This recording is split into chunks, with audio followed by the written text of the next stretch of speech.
This is Empowering Women Everywhere.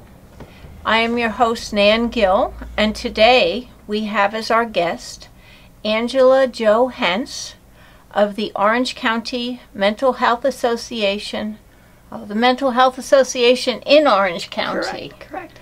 And she is the division director. Correct. And she's here to tell us about what are some of the things that the association does and some of the services they provide. Well, thank you very much, Nan, for inviting me today. As a nonprofit agency in the Orange County, we actually are very proud of the various services and supports that we offer. So I did bring a variety of brochures, but I'm just going to talk about what we actually do that most people are familiar with, and then get into some particulars that most people might need some support with.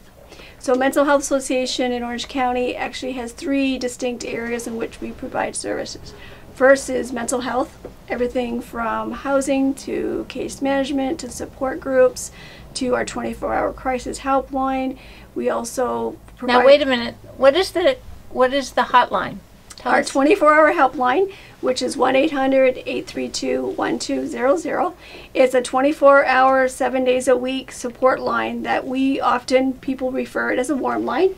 So say you're just struggling with life in general, whether it be work, home, school, your community, a neighbor. We actually have individuals that during the day at work through the Mental Health Association that answer the calls. And in evenings we actually have volunteers that support the line. And what happens is you would call the 1-800 number, again 1-800-832-1200. Someone would answer and just figure out what's going on. If it's more than just someone to make referrals, so everything from housing referral to someone needing support with, say, their school, or if it gets more significant, for example, the person's in crisis, we can advocate and support them with getting a mental health assessment done, everything from a suicidal caller that just needs someone to determine if they need to go to the hospital. We have the ability to do assessments there.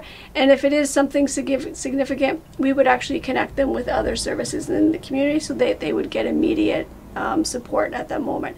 Because it is a warm line, it's all confidential.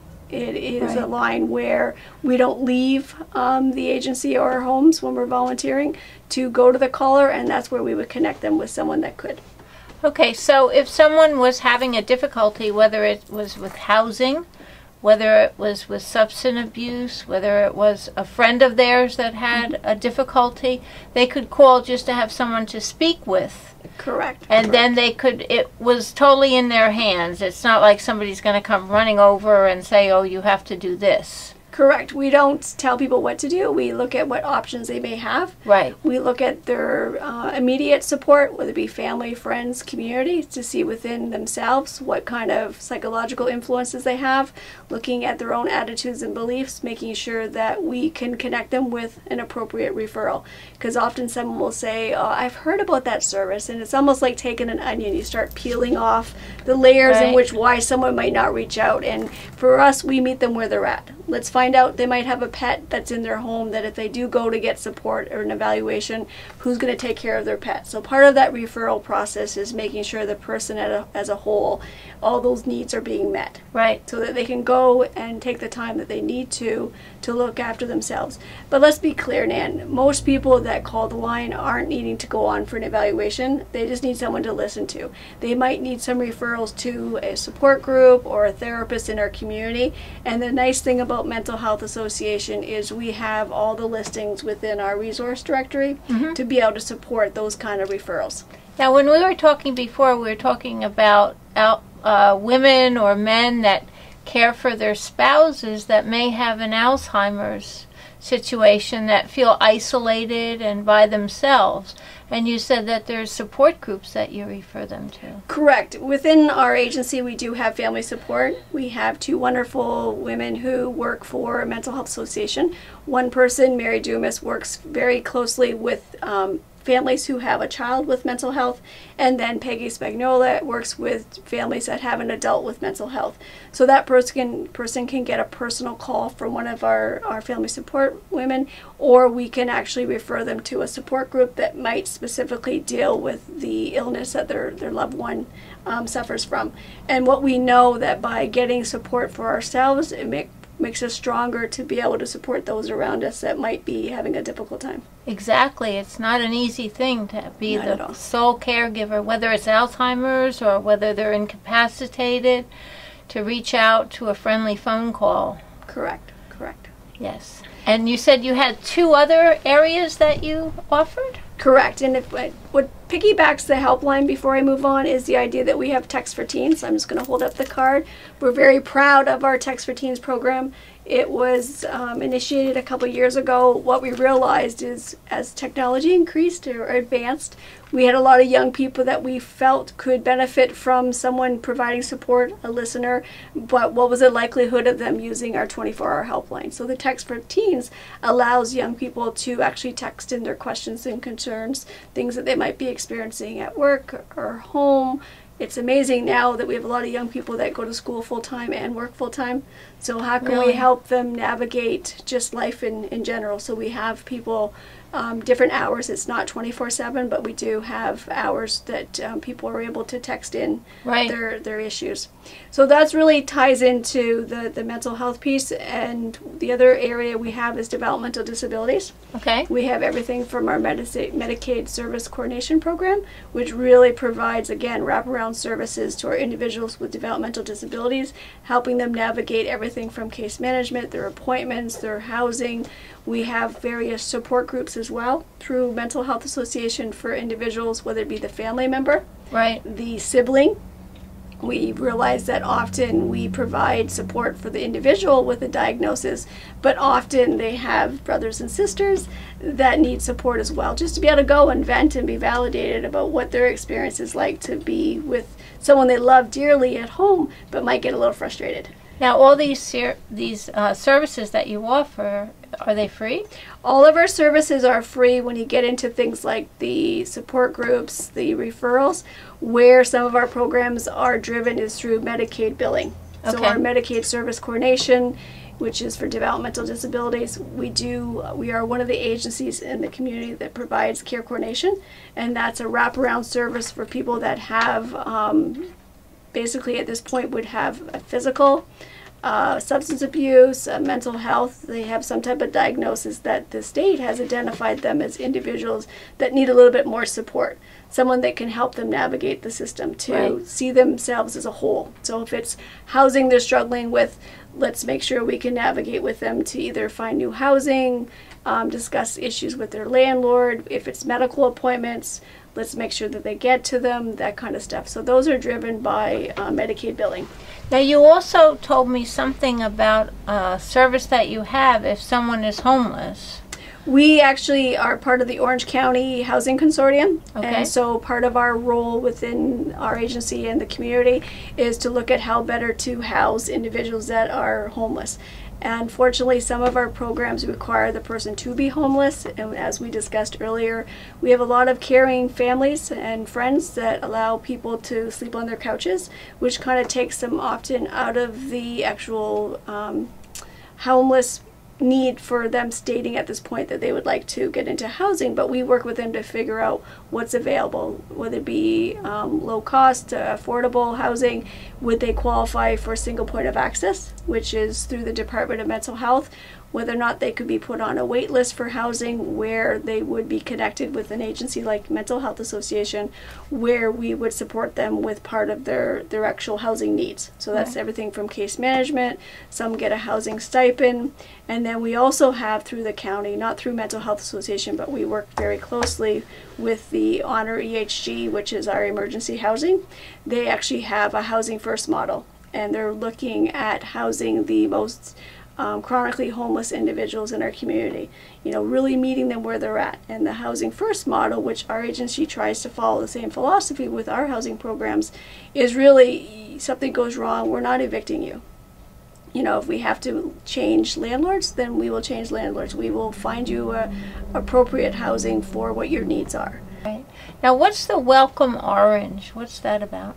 It's the new initiative that, through the leadership of the Department of Mental Health, we've been working very collectively. Many agencies get together twice a month. One is what we call a steering committee. Those are all the agency leads that come together to look at how do we promote a welcoming environment. So, for example, if someone was to call MHA, Mental Health Association, and we weren't the individual agency that they would provide that service, we would make sure that we connected them with another agency that did. Right. We wouldn't just give them a referral. We would say, let me make the call for you. Oh, okay. Let me make sure that so-and-so is aware that you're going to be stopping by or that you're going to be calling. Because what research has shown is if I just give you a couple numbers and you write it down incorrectly or you lose it, you're less likely to follow up with that support. Right. So we want to make sure that if I am also giving you the wrong referral, which happens, that we want to make sure that we can then say, oh, you know, thanks you for your time. Let's connect you to a more appropriate referral. Right. And if someone says to me, we've heard, oh, I've been banned from that service or I can't access that service, well, let's figure out what the barrier is. Right. What if I make the call? I can't make promises, but perhaps there's somebody that I can connect you with. And if there is a ban for whatever reason, often it's something that's been stated, and realizing that, for example, emergency departments can't ban people. You know, let's look at what other supports could be given to you. Right. So Welcome Orange is the initiative it's hopefully going to continue throughout Orange County, where we all work together to make sure that at no point someone has a negative experience or gives up on themselves in the care that they deserve and require.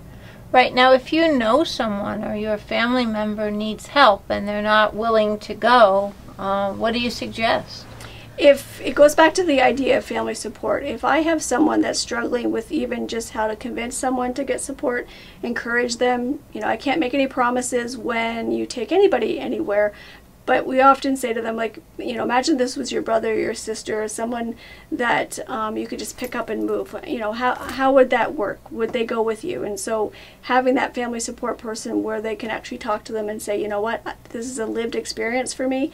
I want to be able to work with you to figure out best ways to get that person the help. Like I said, if it's a young person, you almost pick them up, put them in a car, and doesn't make it as welcoming, but you get them where they need to go. When it gets into adults, we want them to be empowered to make decisions for themselves. Right. And sometimes it's just having somebody else that's gone through that. So we would refer them to our family support program, and we would also send out as many resources as possible so the person could get a feel for what it would look like, and then let them ask questions as well. But at the end of the day, if that person chooses still not to go, at least the caregiver is getting support at this point. Right. Okay. So you spoke about the emergency intervention, and then the family support services, right? Correct. And what was the third? So program? We had mental health, we had developmental disabilities, and then we also have crisis services. Now, obviously, the helpline and the text for teens falls under that, but we also have our rape crisis program. We're the only rape crisis program in Orange County, and they provide a variety of services, everything from going into schools to doing health fairs to notify people what would be consisting of rape kits. So we do have sexual assault nurse examiners as Right. part of that program, and they are able to go into 2 of our hospitals, so Orange Regional Medical Center as well as St. Luke's. They actually go in and provide individual care to this individual who's unfortunately been sexually assaulted. They go through the kit with them, and they're also assigned a advocate. An advocate would meet them at any hospital, but what I'm getting at with the sexual assault nurse examiner program is that would be a trained registered nurse who's gone through the 40 hours of training plus the competency to be able to do the thorough rape kit that would then be either kept in the hospital for a certain period of time or handed over to the local police department to be able to send off the results to find out, you know, collect the evidence that was collected. Their rape crisis program is 24/7. So as I mentioned, they can take a call. So for example, say I was sexually assaulted within the last 24 hours, we would recommend that person make the call to the 24-hour helpline, again, 1-800-832-1200. They would be connected with our rape crisis program. That person would go over all their options with them. So everything from meeting them at the hospital to have the rape kit completed. They would go over next steps, what will happen if they give it to the police. They can actually go with them to the police department. If they end up having a trial, they'll actually go and advocate with them at the trial as well, so that at no point this person is having to go through this very difficult crisis of their own by themselves.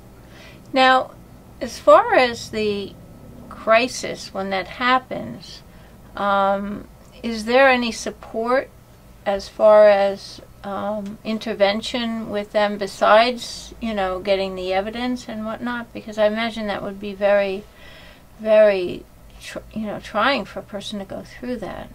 Definitely a traumatic situation for anyone to have to go through that. And as I mentioned, the advocate, someone might say, you know what, I don't want to have a kit, I don't want to have an exam done, and that's okay. So they can actually meet with the Rape Crisis Program. They can go over all their options. They can be connected with a therapist in our community that is there to assist them through this difficult time.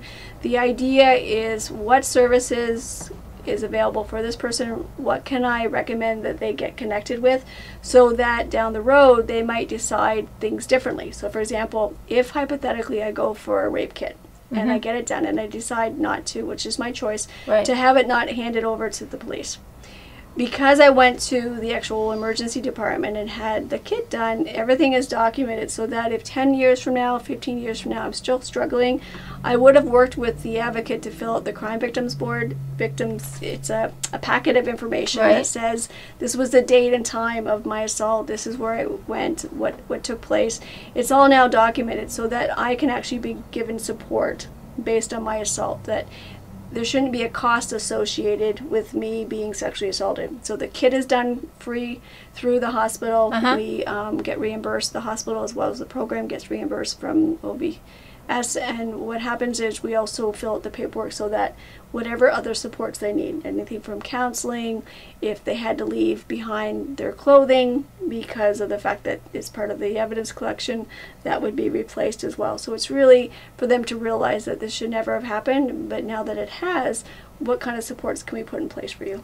Right. You're a parent, and your child is demonstrating possible suicidal tendencies or something like that. You can call the hotline. Yes, please. We would want parents to call. And what's interesting is, quite often, and I'm not telling parents how to parent, but what happens often is, if I'm grounded or something goes wrong, they take away the person's cell phone. And that takes away their ability to potentially text. It could be something that's happening in school, relationship. It's amazing the amount of young people that are in relationships at a very young age that aren't necessarily positive. So whether it be the helpline or whether it be the text line for individuals to be able to text their questions and concerns. Parents, no question, is beyond what we would want someone to reach out to, but we also want people to realize, just because your child has said or done something does not mean that they're suicidal, obviously, and it doesn't mean they have to be hospitalized or sent for an evaluation. Just the call itself can be very supportive in saying, you know, this is what I read, this is what I saw, you know, these are next steps. Look at our schools. They all have had the opportunity to either have staff trained to do train the trainer for suicide assessments and interventions and prevention, and we also have community members that go into communities on an annual basis to be able to give whatever support possible. Everything from bus drivers to cafeteria staff, wherever we can be invited to go, we go, because kids say a lot of things, you know, everything from, if I don't get an A, I'm going to kill myself. Well, let's question that. What's the likelihood? Versus someone saying, you know what, you don't have to worry about me anymore. I'm not going to be here tomorrow. What are we going to be? You know, just being comfortable asking those questions. We try to create an environment throughout the entire county that at any point someone wants to get more suicide prevention information, that we're going to hook them up to one of our ongoing free trainings so that they can prepare themselves. But as I mentioned, our schools have done an excellent job with making sure that their staff and students are trained. And typically when we go in to do a training, we also do it at the PTA. So the parents see the same message, and the students see the same message, and the teachers see the same message, so that if there's any change in someone's behavior, we can actually intervene immediately and not wait for them to feel like they're not as bad as they were, or their friends said that they'll help them. Like, this is not the time. We want people to say, oh, I got this. One of the things that they found that is common among a lot of individuals that have those thoughts of suicide is hopelessness. So how can we put the seed of hope back into someone's life. Right. You know, it's something as simple as most of us had someone say, good morning, hi, how are you? And there's some people that actually say by the end of the day, they actually had nobody say good morning or hi, how are you? And that probably eats at a person over a certain period of time. Right. Like, you know, am I invisible? What do I need to do to be seen? And we really want people to know that. Call the 24-hour helpline. We want to listen to you. We want to be able to talk to you. We want to be able to support you. Yeah. And if you look at the loss of someone's life, just even bereavement, you know, loss of loved one. And as you mentioned, the idea of someone with a family member that has Alzheimer's. They're still alive, but the person they knew, that the person that's in front of them is so different at this point. And how do you embrace what the new person is? And keep those memories of the person that they love, still love. And plus the actual amount of work involved in caring for someone that's incapacitated. Correct. And that can't be easy. You look at the costs, and, you know, we joke about boomerang, how kids go to college or university and come back, and, you know, people moving in with their families. There's a lot of people that don't have that option. You know, as much as people say, oh, my kids live at home now, some love it. You know, some wish things could be better for their family members, but there are some people in our community that literally, if you ask them who's there to support you, who could be at your rescue immediately, often they struggle with finding someone. And so we work with them to figure out what that would look like. What would your support network be? Right, exactly. And that's what one of our you know, tasks of the helpline, our support groups, our referrals, is to, like, for example, one of the great programs we have is Comp Here. And that's someone, we actually have a couple staff that go out and meet with individuals that don't have a lot of social support. And it might be anything from grocery shopping to doing your laundry with them, just that person that can connect with them. Might be driving them someplace that they like to go, so the animal shelter, you know, doing their volunteer work. It's that person that says, I don't really have family members that can do this with me. Right. So it's that kind of support that they do. Because we have shifted with managed care. The idea of from case management to care coordination is we really want to coordinate the person's care. It's huge. And so a lot of times things that individuals might have been used to doing, they don't necessarily get that anymore, because when you have lots of people to service, we don't want anybody to ever feel like they're being put into a pool of hundreds and hundreds of people. But the idea is, who else can I connect you with? And so to me, that's a huge shift. We don't want anybody to feel like we're taking on new people to replace that person. It's just the nature of it is who's in your corner? Who can I connect you with that you have even more support? So if somebody can get 5, 6 different services, how wonderful. Yes. You know, let's tap into whatever you're entitled to. And often people say, no, I don't need it as much as somebody else. And we say, no, if you're entitled to it, let's figure out how to make that work. Okay, which leads us to, as far as, do you have opportunities for people that want to get involved and make a difference? We do. We have always volunteer opportunities. And if you go to our website, which is www.mhaorangeny.com, we have a whole section for volunteer opportunities. But really, our key areas is our helpline. As I mentioned earlier, during the day, we actually have all of our staff are required as part of their contract to do an hour each week. And then we have volunteers and staff that do it in the evenings and weekends. So we always take on volunteers for that. That would be someone that would be put through a significant, you know, crisis intervention, look at practical assistance, emotional support, referrals to community. We also, through our rape crisis program, we look for people that can go to the hospitals and advocate for the individuals that have been sexually assaulted. We also have, through our psychosocial club, which is Hudson House and is located in Newburgh, they actually have a day program where we bring volunteers in to help support the peer-run groups. And what's a peer-run group? A peer-run group is where we have members that meet the criteria of having a mental health diagnosis. They actually come to program Monday through Friday, and they get involved with everything from helping us cook, because we provide meals for people that are members, everything from cooking the meals to planning groups to planning activities. So part of the peer run piece is that the groups are designed by the members, the groups are approved by the members, so that we're including into our daily schedules what they're interested in doing. So there's everything from budgeting to vocational if they're looking for a job. We have someone that works on housing, substance abuse, mental health, how to advocate for yourself, and then everything from fun things like up and moving, going for walks, learning how to navigate the bus system, bingo. I mean, some fundamentals of going out during the day. But why we do this, when you look at the Psychosocial Club, is for some people, just getting up out of bed and going to program is a success. Right. So there's no requirement that you have to be involved with every single group every single day. But let's us check in with them. It seems like you are a little sleepy today. Is it your meds? When was your last appointment? Right. So it allows us another opportunity as a community to check in. But they're just such a delight to work with because, like I said, they inject so many good ideas. And they're the first ones to say, hey, the other day a young woman said to me, I'd like to change what we have for breakfast. And I said, what would you like? And she goes, I would like to have pancakes and bacon. I said, I would like that too, but let's see what we're really having. So they were having oatmeal and I think a banana, and so it wasn't as exciting, but it's the idea, let's have pancakes and bacon. Okay. How can we make that happen? If that's going to make someone smile one day, and then what we do with that, back to the peer run piece, is this is the day we're going to do it. Right. You're going to help me cook it. Right. Okay. So it's that involvement. How do we connect them? So there's those activities. Then we have other programs that often have events. So for example, we have what they call the Hercules Challenge. It's going to be the first one in Orange County, and if I remember correctly, it's the Orange Regional Medical Corporation investment group that's helping us put together this Hercules Club or Challenge October 3rd, and actually proceeds are going to Mental Health Association. Okay. We also have the Autism Move-a-thon, which is a huge initiative in Orange County, and they always bring on volunteers to help with their annual events, and the one that's most known at the Thomas Bull Memorial Park, which is coming up in October, which I believe is October 10th. And it is actually October 11th, Sunday, October 11th.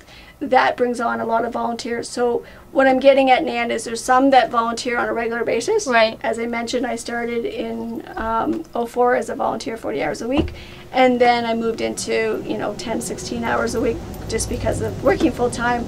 There's people that work and then volunteer for a particular event, or they actually volunteer on a regular basis. So the best idea is to call our main number, which is 845-342-2400, and ask to speak with someone that can talk about volunteer opportunities. Okay. And now I'd like to ask you the mission. The mission, okay, so Mental Health Association seeks to promote the positive mental health and emotional well-being of Orange County residents, working towards reducing the stigma of mental illness, developmental disabilities, and providing support to victims of sexual assault and other crimes. In partnership with service recipients, families, volunteers, and the community, MHA strives to fulfill its mission through culturally competent advocacy, direct services, public education, and responsiveness in times of community emergency. So, be sure to call whenever you need help, or if you want to help. And the number to call? 1-800-832-1200. And this is Nan Gill with Angela JoHenze. And we're very happy to have you with us at empoweringwomeneverywhere.tv, and follow us at Empower Women TV. Thank you. Thank you.